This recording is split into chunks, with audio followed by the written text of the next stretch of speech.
Our previous speaker. Now our next speaker is a local councillor in Salford. Her name's Heather Fletcher, and as well as being a councillor in Salford, she's also a key activist within the Muslim Jewish Forum. And I think it's really important that we do get somebody from that organised to speak, because we've seen what hate can do. We have history has shown us what hate can do, and it's very important that we don't allow ourselves to go down that route again. So I'm very proud that Heather is here this evening to say a few words. Heather. Yes, thank you very much, Naila. First of all, I'd like to say that I am always very honoured when Naila asks me to speak at these sort of rallies, and I do think the work she does is fantastic.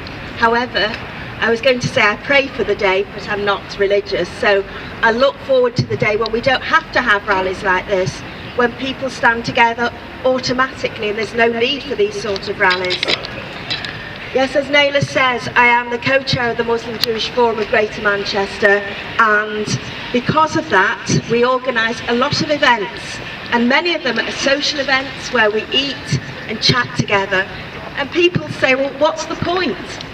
But at the end of the day, it's normalising things, and the more you eat and chat together, the more people become familiar with each other, and the more you become familiar with each other, the more tolerant you are.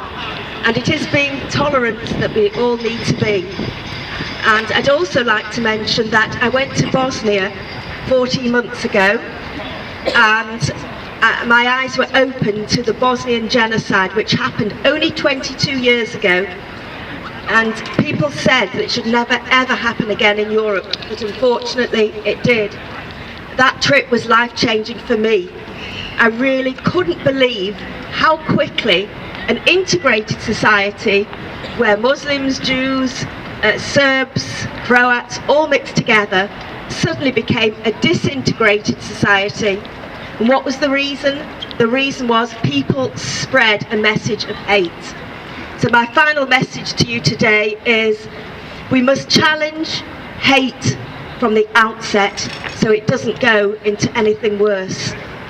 And finally, it is in fact the majority of the people who are tolerant, and we must make our voices heard above those that are intolerant.